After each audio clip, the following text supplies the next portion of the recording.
रात के 12 बज चुके थे। माँ कभी दरवाजे की तरफ देखती तो कभी एक नज़र घड़ी की तरफ। माँ की आंखों में और चेहरे पर चिंता साफ नजर आ रही थी। थोड़ी ही देर में दरवाजे की घंटी बजी। माँ ने काफ़ी तेज़ी से दरवाज़ा खोला और सामने बैठे विक्रम और बहू मान्यता को देखकर पूछा, इतनी देर क्यों हो गई? मैं कब से तुम्हारी राह देख रही थी। माँ, मैं अब छोटा नहीं हूँ, तुम मेरी चिंता मत किया करो। विक्रम घर के अंदर प्रवेश करते हुए बोला, बेटा कितना भी बड़ा हो जाए माँ के लिए छोटा ही रहता है। चलो छोड़ो, हाथ पैर धो लो, मैं तुम्हारे लिए खाना लगा देती हूँ। माँ ने दरवाज़ा बंद करते हुए कहा, माँ जी हम बाहर से खाना खाकर आए हैं, आप खा लीजिए, हम सोने जा रहे हैं। बहू मान्यता ने कहा, लेकिन मैंने तो तुम लोगों की पसंद की खीर बनाई है, आओ थोड़ी थोड़ी खा लो। माँ तुझे एक बार में समझ में नहीं आता क्या? तेरी बहू ने कहा ना हम बाहर से खाना खाकर आए हैं, क्यों परेशान करती है? जा तू खीर खा ले और सो जा और हमें भी शांति से सोने दे। माँ अकेले कैसे खीर खा सकती थी और उसे बिना खाए नींद कैसे आ सकती थी?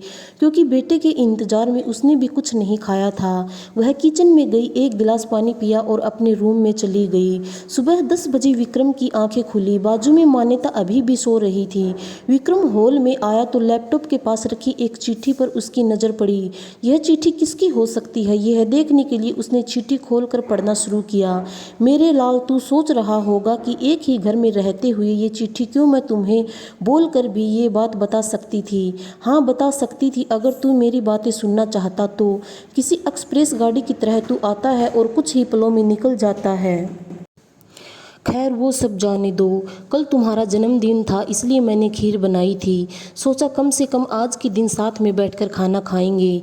मगर मैं यह बात बोल गई कि मेरा बेटा बड़ा हो चुका है तो अपने दोस्तों के साथ पार्टी करके खाना खाकर आया।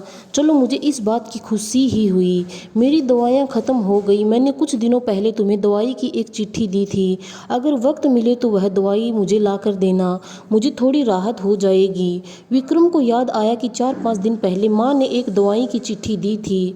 उसने अपने ऑफिस के बैग में जाकर उस चिट्ठी को तलाशा और उसे खोल कर देखा। उसमें लिखा था, मुझे ऐसी दवाई लाकर दो जिससे मैं अपने बेटे को भुला सकूं।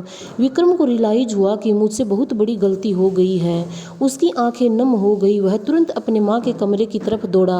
सबसे पहले उठ जाने वाली माँ आज क्यों नहीं उठी थी देखकर उसे आश्चर्य हुआ। उसने माँ को उठाने की काफ़ी कोशिश की लेकिन माँ एक गहरी नींद में सो चुकी थी। विक्रम के पास फूट फूट कर रोने के अलावा और कोई चारा नहीं बचा।